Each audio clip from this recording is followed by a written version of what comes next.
साहिब बंदी छोड़ सतगुरु रामपाल जी भगवान की जय हो।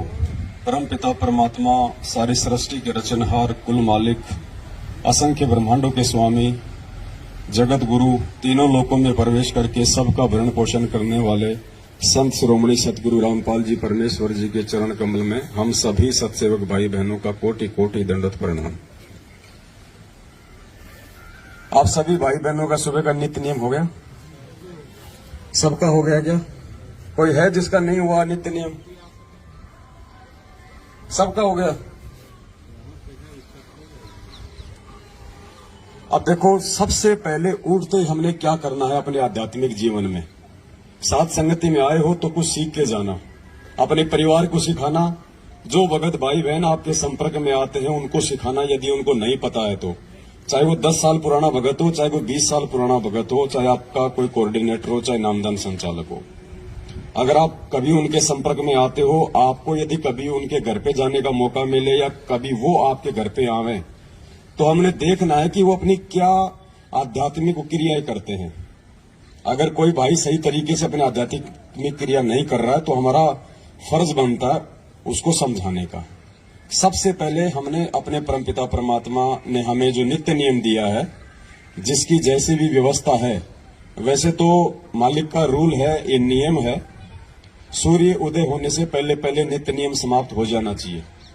उसके बाद ये दुनिया का भार घोड़ा, ये हाय हाय, ये भागा दौड़, वातावरण में इतना ज्यादा प्रदूषण, लोगों का शोर शराबा, लोगों के कुशब्द इतने ज्यादा हो जाते हैं, फिर वातावरण बहुत ज्यादा भारी हो जाता है।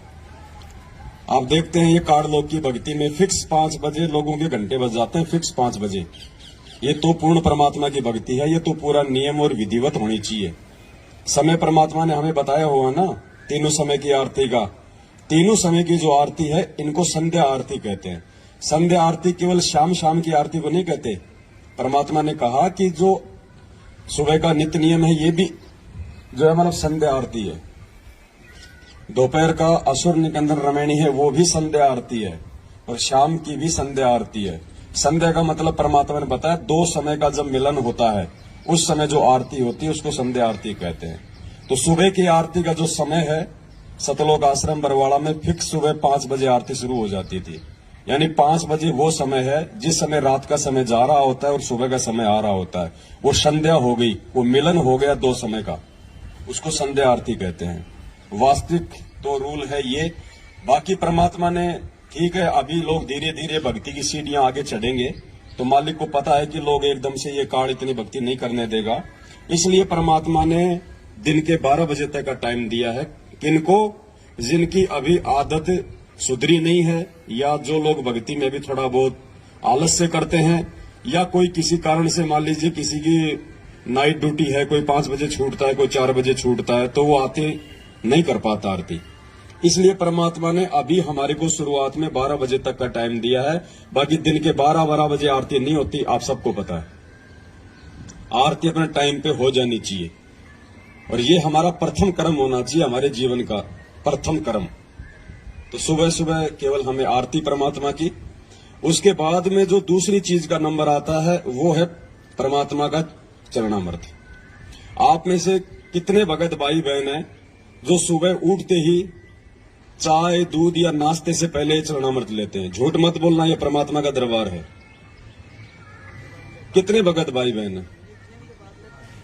हाँ, लेना नित्य नियम के बाद ही है, लेकिन लेते कितने हैं? कईयों को तो 15-15 दिन हो जाते हैं, ध्यान ही नहीं आता कि हमने चरणामृत भी लेना है क्या। ये देखो, ये हकीकत है, शर्मा शर्मी का मार्ग नहीं है ये। ऐसा नहीं है कि जो ले रहे हैं वो बहुत अच्छे हो गए, जो नहीं ले रहे हैं वो बहुत नीचे हो गए। ये यहाँ पे सीखना है, यहाँ पे कोई परफेक्ट नहीं आएगा। जो परफेक्ट हो जाएगा फिर उसको साथ संगति में आने की जरूरत कहाँ? फिर साथ संगति में हम सीखने के लिए आते हैं। दूसरा हमारा जो कर्म है वो ये होना चाहिए कि परमात्मा ने हमें जो ये चरणामृत दिया है, हमने चरणामृत का सेवन करना है। अब चरणामृत को लेते कैसे हैं 90% लोगों को आज तक नहीं पता। चरणामृत लेने की भी एक विधि है, एक प्रोसीजर है, उस हिसाब से हमने उस प्रक्रिया को हमने पूरा करना है। दास आपको थोड़ा सा प्रैक्टिकल करके दिखाएगा, ध्यान से देखना। सबसे पहले आपके घर पे जो भी कोई स्टील का गिलास हो या कोई कप हो, जैसे अपन चाय पिया करते थे पहले, उस कप में चरणामृत तो है ना सबके घर पे, बोतल वगैरह मालिक के दरबार में रखते हैं ना भर के। तो सबसे पहले तो उस बोतल से जो आपने अपने दरबार में रखा हुआ है उसमें से अपना एक कप जो है चरणामृत का ले लेना है, ऊपर रखिए बस। भगत जी एक सादा गिलास का पानी भी ले आओ उधर से, कोई और भगत ले आओ कोई। सबसे पहले भगत जी हमने चरणामृत ले लिया, कप में ले लो, चाहे गिलास में ले लो, चाहे कटोरी में ले लो, चाहे कटोरे में ले लो, कोई दिक्कत नहीं है। उसके बाद सबसे पहले हम क्या करेंगे, जो हमारी विधि है, सबसे पहले हम परमेश्वर को दंडवत करते हैं। सबसे पहले हम उठ के, और जब हम ये चरणामृत लेंगे तो सबसे पहले जो भी पात्र हमारे हाथ में है हम उसको दोनों हाथों से पकड़ के, और उसको केवल एक ही घूंट में लेना होता है। ये चाय की तरह पीने का नहीं होता चरणामृत। इतना है लोग कि जितना आप एक घूंट में आप उसको पी सको एक बार में, 2 बार में भी इसको नहीं पीना है। एक बार में आपका पूरा अंदर ये चला जाए। आधा कप ले लो,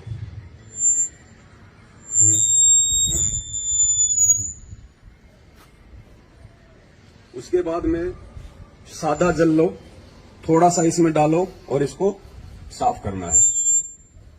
बस थोड़ा इसको हिला के ना वो ले लो। अगर ये स्टील का गिलास है ये, तो आपने स्वयं इसको अपने हाथों से साफ करना है। ये नहीं कि आपने लेके चरणामृत छोड़ दिया, फिर आपकी बेटी धो रही है, आपका बेटा धो रहा है, आपकी माँ धो रही है, आपकी पत्नी धो रही है। नहीं, ये चरणामृत है, ये नियम है। आप कोई सेठ नहीं है, कोई शाहूकार नहीं, आप कोई अनिल अंबानी नहीं है, आप एक भगत है। ये चरणामृत जो आपने लिया है, ये आपने स्वयं ही धो के साफ करके वापस रखना होता है। डिस्पोजल में चरणामृत नहीं लेना चाहिए, क्योंकि जब हम इसको फेंकेंगे तो वो अंश जो है मतलब साथ में जाएगा। तो कोशिश करें भाई, जैसे कोई चीनी मिट्टी का बर्तन हो, कोई स्टील का हो, कोई भी जो पात्र होता है जिसको अपन धो सके, उसमें हमने चरणामृत लेना है। उसके बाद हमने परमात्मा को दंडवत करना है, और दंडवत करके फिर हमने साइड में हटना।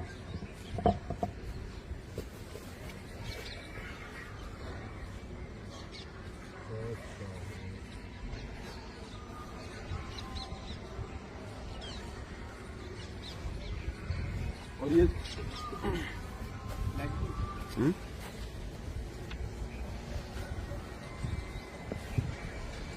और ये जो दंडवत है ना, इतना समझाने के बाद भी काफी संख्या में भाई बहनों को दंडवत भी ढंग से करना नहीं आता है, या फिर वो जानबूझ के नहीं करते, पता नहीं कौन सी उनकी वो ट्रेन छूट रही होती है। दंडवत तो कम से कम आराम से कर लिया करो, आते लेट जाते सीधा। जबकि परमात्मा ने कह रखा कि दंडवत प्रणाम करने से पहले जमीन पे घुटने टेको, हाथ जोड़ो, मालिक के चरणों की तरफ देखो, कम से कम 2 या 3 मंत्र का जाप करो, जो भी आपको मिला हुआ है, प्रथम नाम, सतनाम, सारनाम। आराम से शांति से नीचे घुटने टेक के पहले मालिक की तरफ देखो, अच्छे से परमात्मा के चरणों के दर्शन करो, 2 या 3 मंत्र का जाप करो, कोई जल्दबाजी नहीं, ट्रेन नहीं छूट रही। उसके बाद फिर दंडवत प्रणाम करो सीधे बिल्कुल। उसके बाद फिर हमने ऊपर उठना। अब देख रहे हैं दास बिल्कुल आता है, मारता सीधी फेट। वो दंडवत नहीं है भगत जी। परमात्मा कहते हैं जय गोपाल दंडवत करे, पैरों पड़ प्रणाम, असला असल सलाम है, ऐसी कुछ वाणी है परमात्मा की। और दुआ करो दिल पाक। जब तक आप हृदय से दंडवत नहीं करोगे ना, देखा देखी भी नहीं चलेगा कि वो कर रहा तो चलो मैं भी करूंगा, नहीं तो और बाकी लोग क्या कहेंगे। वो दंडवत प्रणाम नहीं है। जब तक आप अपने हृदय से उसको एक यज्ञ मान के नहीं करोगे, उसका कोई फल नहीं है, चाहे आप दिन में 1,00,000 बार दंडवत कर लो। परमात्मा ने तो कह दिया कि अष्ट अंग से दंडवत प्रणामा, संध्या प्रात करे निष्कामा। अगर तुम निष्काम भाव से विधिवत तरीके से अगर सुबह और शाम 2 टाइम भी अगर तुम दंडवत कर लोगे तो भी परमात्मा कहते हैं बहुत है। 50 बार लेटने की आवश्यकता नहीं है, कोई दिखावे का मार्ग नहीं है ये। और जब करो तो उसको विधि से करो, वरना उसका कोई फायदा नहीं है। क्यों फिर अपने घुटने तोड़ रहे हो झुक झुक के। तो यदि आज से पहले कोई भाई यदि चरणामृत नहीं लेता है, या लेता भी है तो वो विधिवत नहीं लेता है, तो भाई ये चीजें ध्यान रख लेना। और कोई भाई ऐसा हो जिसको नहीं पता है इन बातों का, तो फिर हमारी जिम्मेदारी बनती है हम उनको ये चीजें हम समझाएं। और उसके बाद जो भी आपके घर में प्रसाद रूप में जो भी चीज आप रखते हो, कोई मिश्री या खांड या फिर वो मखाने वगैरह, वो भी आप जिस चरणामृत के बाद में भी ले सकते हो, या जैसे आपका नित्य नियम समाप्त हुआ उसके बाद थोड़ा थोड़ा सभी को बांट दो, जो भी आपके उपदेश है। ये चीजें हमने लेनी है क्योंकि ये हमारी भक्ति की खुराक है। ये कोई महीने 2 महीने में या खांसी जुकाम हो जाए उस समय लेने की नहीं है। परमात्मा कहते हैं चरणामृत कदाचित पावे 84 कटे लोक सिंधावे, पेज नंबर 23 नित्य नियम पे लिखा हुआ है चरणामृत के मातम्य में। तो क्यों दिया वो? बोतल में भर के कोई सजाने के लिए थोड़ी दिया परमात्मा ने, कोई मोल थोड़ी आ रहा है भगत जी। वो खत्म होने को लगे तो उसमें सादा पानी और डाल दो, बढ़ता रहेगा वो आगे से आगे। ये खुराक ही नहीं खाएंगे तो हमारी भक्ति में रुचि नहीं बनेगी। दूसरा भाई, सात संगतियों का एक नियम है, आज से पहले था या नहीं था, भंडारा उसी आत्मा को मिलेगा जिस आत्मा ने अपने प्रथम नाम की माला पूरी की होगी, नहीं तो भंडारा नहीं मिलेगा। जिस आत्मा ने अपनी प्रथम नाम की माला पूरी नहीं कर रखी होगी उस आत्मा को भंडारा नहीं मिलेगा। पहले माला पूरी करो, उसके बाद उसको भंडारा मिलेगा। ये हमारा प्रथम कर्म है भक्ति। रोटी हमारा प्रथम कर्म नहीं है। अगर हम लोग उस परमेश्वर का नाम लेके अगर हम भंडारा नहीं कर रहे हैं पहले, तो हम लोग अन्न नहीं खा रहे, हम लोग वो पाप खा रहे हैं। तो आज के बाद अपना नियम बना लो, इस परमात्मा की भक्ति से बढ़ के दूसरा कोई काम नहीं है, कोई काम नहीं है दूसरा। आराम से टाइम पे उठोगे तो नित्य नियम भी होंगे, टाइम पे उठोगे तो प्रथम नाम की माला भी होगी आराम से। कोई ज्यादा नहीं है। अब वो समय गया कि हमने चलते फिरते खाते उठते बैठते नहाते धोते, हम कोई अनिल अंबानी नहीं है जो हमारे 250 पेट्रोल पंप चल रहे हैं कि हमने वो संभालना है, हमने वो संभालना। अगर किसी के हैं तो संभालने वाले संभालेंगे, आप अपनी भक्ति को संभाल लेना। नहीं तो जिस दिन वो सबको संभालने वाले ने अगर अनदेखा कर दिया ना, कुछ नहीं बचेगा यहाँ पे। तो ये समय निकालना पड़ेगा भाई, चाहे आप कितने बिजी क्यों ना हो। आपने सुबह सुबह अपनी एक माला प्रथम नाम की करनी पड़ेगी आपने बैठ के। थोड़े दिन तो ये मन रोएगा, ये ढीठ होता है, नहीं मानता। 20 कर लो, 30 कर लो, 50 कर लो, 5-10 मिनट घूम लो, थोड़ा सा इसको रेस्ट दे दो, फिर कर लो बैठ के। भाई ये हमारा ये रूटीन हो जाना चाहिए भगत जी। फिर सतनाम तो जिसको मिला हुआ तो अपना चलता फिरता वो तो भाई वो अपना करते रहो, लेकिन ये प्रथम नाम का ध्यान रखो। आप अपने घर पे भी जिस दिन आपकी प्रथम नाम की माला नहीं होती है और भंडारे का समय हो गया तो आपको मतलब शर्म आ जानी चाहिए। आपको शर्म आनी चाहिए कि मैं ये भोजन नहीं खा रहा, मैं ये पाप खा रहा हूं। इस भक्ति से मिलता है ना यह सब कुछ। परमात्मा ने क्या कहा, कबीरा सब जग निर्धना धनवंता ना कोई, धनवंता सोई जानिए जो राम नाम धन। आज नरेंद्र मोदी भी देश का प्रधानमंत्री है तो केवल इस भक्ति की वजह से है। कभी किसी जन्म में उसने परमात्मा की शरण में रह के भक्ति की हुई है जो आज उसको वो राज मिला हुआ है। ये भक्ति नहीं होती कुछ नहीं मिलता। तो भक्ति से बढ़ के भगत जी कोई कर्म नहीं है। 10-15 दिन तक लगेगा थोड़ा सा ऐसा उबासी आना, आलस्य आना, जो है मन ना लगना, तो परमात्मा ने उसका एक ही तरीका बताया। अगर किसी को बुखार हो जाए और अगर बुखार ठीक करना है, ना चाहते हुए भी वो कुनून की गोली खानी पड़ेगी, वो कड़वी गोली आपको खानी पड़ेगी, ना चाहते हुए भी यदि बुखार ठीक करना है तो। और जब खाओगे तो धीरे धीरे आपका जबर ठीक होगा। तो इसी प्रकार ये मंत्र तो मन जो है नहीं करने देगा, आंट अड़ाएगा। लेकिन परमात्मा कहते हैं जब तुम एक बार 20-30 मन मार के तुम एक बार मंत्र करोगे ना, उसके बाद फिर ये शांत हो जाएगा। फिर ऑटोमेटिक फिर आपका मन लगेगा उन्हीं मंत्रों में, उसी माला में। फिर आपका जब आप 20-30 मंत्र कर लोगे ना, उसके बाद फिर ये थोड़ा थोड़ा ठंडा पड़ जाएगा मन, और फिर आप चाहोगे कि अब मुझे कोई छेड़े नहीं, मैं पूरी माला करूं, इतना आपको आनंद आएगा फिर। तो शुरुआत भगत जी हमने करनी पड़ेगी। इस भक्ति को सतलोक आश्रम मैनेजमेंट हरियाणा ने बिगाड़ दिया है। आप सभी भाई बहन जब आप नए नए नाम दीक्षा ली आप लोगों ने, आप सबको पता है कि आप कितने भाव से भक्ति करते थे। ये आरती आप कोई ऑडियो से या वीडियो से नहीं करते थे, आप बैठ के अपने घर पे आप नित्य नियम लेके आरती करते थे। जिस दिन आप नाम लेके आते थे, महीना 20 दिन 2 महीने तक, और जैसे आप अपने से बड़े बड़े और पुराने भक्तों के संपर्क में आने लगे, आप सबकी आदत बिगड़ गई। देखा देखी में हमने अपनी आदत बिगाड़ ली कि यार ये तो मेरे से पहले से जुड़ा हुआ भगत है, ये तो कोऑर्डिनेटर है, वो चाय भी पी रहा और अपनी रमेणी भी लगा रखी है। तो फिर हमारी आदत बिगड़ गई। अब हमने आदत को सुधारना उसी प्रकार से।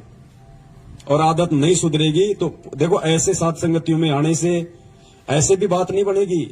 आए जाओ चले जाओ कोई बात नहीं, बात बनेगी भक्ति से। परमात्मा कहते जब तब संयम साधना सब सुमरण के माई, और कबीरा जाने रामजन सुमरण सब कछु नाही।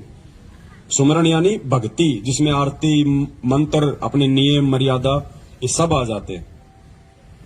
तो अपना नियम बना लो भगत जियो। जिन भाई बहनों को संकल्प नाम दीक्षा है वो अपना सुबह उठे, परमात्मा का अपना नित्य नियम कर ले, अपना चरणामृत ले, बाकी अपना वो काम धाम कर ले। अपना कोई मालिक की कोई वाणी लगा ले, वैसे कोई परमात्मा जी का कोई सत्संग लगा ले, क्योंकि उनको भी मंत्र नहीं मिला हुआ है तो वो अपना काम वो कर सकते हैं उसके बाद में। लेकिन जिसको नाम मिला हुआ है उन्होंने नित्य नियम के बाद में ये नियम बना लो। अगर आपको लगता है कि मैं तो सुबह अपने ऑफिस जाता हूं, तो भैया 1 घंटे पहले उठना शुरू कर दो। जब ऑफिस के लिए टाइम दे सकते हो और 2 टाइम की रोजी रोटी के लिए, तो आत्म कल्याण तो उससे प्रथम है। 1 घंटा और पहले उठने का रूटीन बनाओ। 1 घंटा पहले सो जाओ रात को। क्या करते हो 11-12 बजे तक? 6 घंटे की नींद परमात्मा ने बहुत बताई। गुरु जी कहते हैं 6 घंटे की नींद सफिशियंट है। आप अगर 11 बजे भी सोओगे, सुबह 5 बजे उठ जाओगे, आपका पूर्ण घंटे में आपका नित्य नियम हो जाएगा।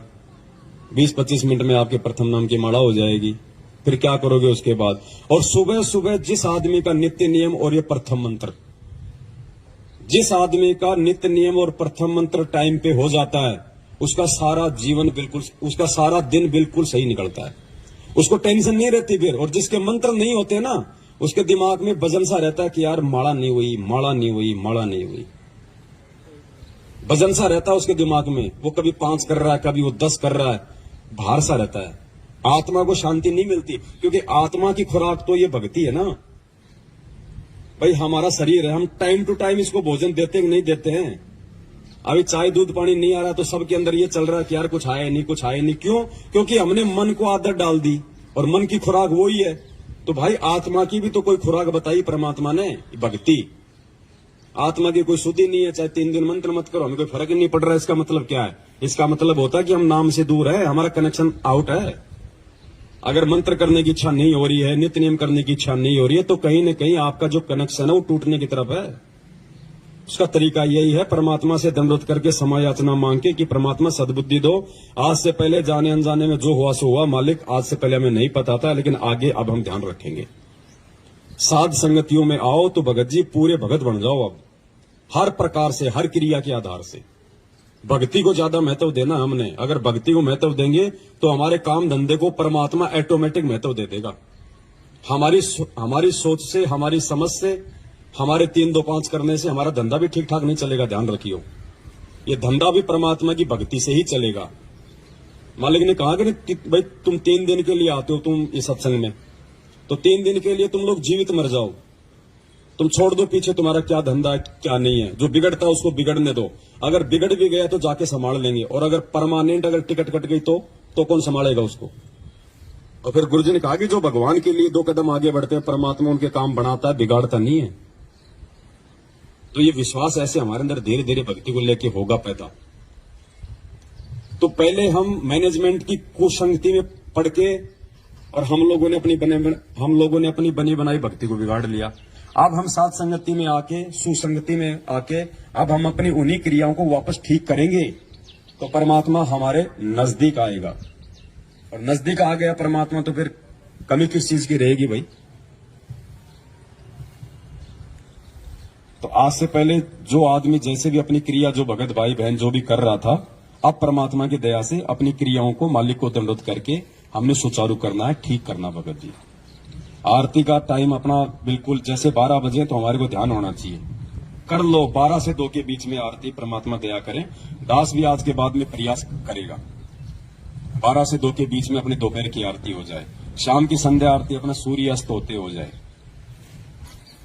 तो थोड़ा शेड्यूल बनाओ भक्ति का। हमने चाय का शेड्यूल बना रखा ना, सुबह 6 बजे चाय बनेगी तो बनेगी, शाम को 5 बजे चाय बनेगी तो बनेगी। आज से पहले हमारे शेड्यूल बने हुए थे ना, ये खाना खाने का टाइम है ना, ऑटोमेटिक हाथ पैर अपने आप काम करने लग जाते हैं। माता बहन ऑटोमेटिक रसोई की तरफ भाग लेती है, उनको पता है कि भाई टाइम हो गया खाने का। भाई भक्ति का भी तो कोई टाइम है, या सारा जिंदगी ऐसे गटर में बैठ के मंत्र जाप करते रहोगे? इसका भी टाइम है। ये परमात्मा ने हमें जो छूट दी है ना, ये छूट परमात्मा ने विशेष परिस्थितियों में दी है, विशेष परिस्थिति में छूट दी है। इसको रोजाना लागू करने के लिए छूट नहीं है ये। हम दोषी हो रहे हैं हम उस परमात्मा के। तो कोशिश करो आज के बाद में, और जब हम इस राह पे हम चलेंगे तो हमारे बच्चे उस राह पे चलेंगे। बच्चे क्या करेंगे? बच्चे जो होते हैं भगत जी, वो माँ बाप से ज्यादा सीखते हैं। जैसा उनसे बड़े जो क्रिया करते हैं ना, वो क्रिया को देख के ज्यादा सीखते हैं बच्चे। तो बच्चे ऑटोमेटिक आ जाएंगे धीरे धीरे लाइन पे। और फिर दूसरा कोई भगत हमारे घर पे आएगा और हमारे भक्ति के शेड्यूल को जब वो देखेगा, और अगर वो नहीं कर रहा टाइम पे, तो उसको भी शर्म आने लग जाएगी। तो उसका प्रतिफल किसको मिलेगा? उस भगत को सुधारने का आपको देगा परमात्मा। चाहे कोई कितना ही प्यारा क्यों ना हो, कितना अच्छा रिश्तेदार क्यों ना हो, कितना बड़ा भगत क्यों ना हो। आरती मंत्र का टाइम हो गया, बोलो भगत जी आप भी करो, दास भी कर रहा है। परमात्मा की चर्चा अपनी जगह है और भगत जी भक्ति अपनी जगह है। तो ज्यादा से ज्यादा हमने इन चीजों पे गौर करना है। भगत बनना है, परमात्मा ने भगत बनाया है। मालिक ने हमारे पर विश्वास किया ना, इस 8.5 अरब की जनसंख्या में से परमात्मा ने हम थोड़ों सौ को भगत बनाया है। तो परमात्मा ने हमारे ऊपर विश्वास किया है। तो भगत जी हमने भी परमात्मा की बात को रखना है, और हमने भी उस परमेश्वर को जो है भगत बना के दिखाना है, भगत बन के दिखाना है। तब तो कोई बात है, नहीं तो भाई आए जाओ जाए जाओ। भक्ति का प्रतिफल तो दे देगा भगवान, कोई दिक्कत नहीं है। मालिक कहते हैं जिन हरि जैसा सुमरिया ताको तैसा ला। जो जैसी करेगा परमात्मा का विधान है। अगर कोई दारू पी के भी ये मंत्र जाप करेगा तो भी भगवान इन मंत्रों का प्रतिफल उसको देगा। राक्षस क्यों बने? परमात्मा ने क्या कहा? पहले ये ऋषि और राक्षस एक ही गुरु के भगत थे। आगे चल के वो राक्षस कहलाए। क्यों? क्योंकि वो भक्ति भी करते रहे, साथ में उन्होंने मर्यादा नहीं रखी। वो शराब पीने लग गए, मांस खाने लग गए, और ये भक्ति भी करते रहे। तो मांस और शराब खाने से, उल्टे काम करने से, चोरी जारी करने से तो उनके अंदर गुरुजी कहते हैं कि दुर्बुद्धि आ गई, और भक्ति करने से उनमें शक्ति आ गई, इसलिए वो राक्षस कहलाए। तो आज वो राक्षस जो प्रवृत्ति है वो सतलोक आश्रम मैनेजमेंट हरियाणा अपना रहा है। और हमने, आप और हमारे को परमात्मा ने जो है ऋषि बनाया है। उन ऋषियों की वो राक्षस जब वो यज्ञ को जब वो खंड करते थे तो वो लड़ते झगड़ते नहीं थे उनके साथ में, वो परमात्मा से ही प्रार्थना किया करते थे। तो आज वो स्थिति आप और हमारे साथ में हो रही है। हमारी साथ संगतियों को, हमारे धार्मिक जो यज्ञ हम करते हैं पांचों यहाँ पे, इनको ये लोग नहीं करने दे रहे ना। आज हमारे गुरु भाई है, लेकिन ये राक्षस प्रवृत्ति में आ गए, क्योंकि ये मर्यादा में नहीं रहे, ये गुरु वचन में नहीं रहे। भक्ति वो भी कर रहे हैं, तो भक्ति से उनमें शक्ति आ रही है, और ये मर्यादा तोड़ने से उनके अंदर दुर्बुद्धि पैदा हो रही है। तो वो राक्षस प्रवृत्ति में आ चुका है ये मैनेजमेंट। लेकिन आप और हम उस परमेश्वर के विधान में है, परमात्मा की मर्यादा में है। आप और हम ऋषि प्रवृत्ति में है। तो भगत जी संत ना छोड़े संतता, चाहे कोटिक मिले या संत। लेकिन भगत जी उन बुरी शक्तियों से लड़ने की पावर भी हमें केवल इस भक्ति से ही आएगी, दूसरा कोई चारा नहीं है। गुरु जी ने क्या कहा कि विष्णु जी ने क्या कहा कि अगर मुझे थोड़ा बहुत समय मिलता है तो मैं लक्ष्मी जी के साथ में बैठ के अपना सुख शांति से थोड़ा समय बिताता हूं, अन्यथा मैं तप कर करके और शक्ति प्राप्त करता हूं और राक्षसों से मैं युद्ध करता हूं। तो विष्णु जी को भी वो भक्ति से शक्ति आती है, वो राक्षसों से लड़ने की, बुराइयों से लड़ने की। तो आप और हमें भी भगत जी भक्ति से ही आगे बढ़ने की प्रेरणा मिलेगी, नहीं तो हम ढह जाएंगे। हमारे अंदर कुछ विशेष नहीं है, हमारे अंदर कुछ विशेष नहीं है सिवाय इस परमात्मा की भक्ति के। भक्ति है तो हम हैं, नहीं तो हमारा कोई अस्तित्व नहीं है। और एक बार इस परमात्मा ने अगर नाराज होकर अगर ठोकर मार दी, धरती पे कोई संभालने वाला नहीं है। दोस्त भी तुम्हारा दुश्मन हो जाएगा अगर भगवान ने अगर हाथ छोड़ दिया तो। और भगवान हाथ छोड़ता है जो आदमी उसके द्वारा दी गई उस भक्ति की लाज नहीं रखता है, जो टाइम से जो भक्ति नहीं करता है। तो आज के बाद हम सभी भाई बहनों ने ये बरकस ये प्रयास करना है कि हम उस परमेश्वर को अब और ज्यादा हम दुखी ना करें। सतगुरु रामपाल जी भगवान की जय हो।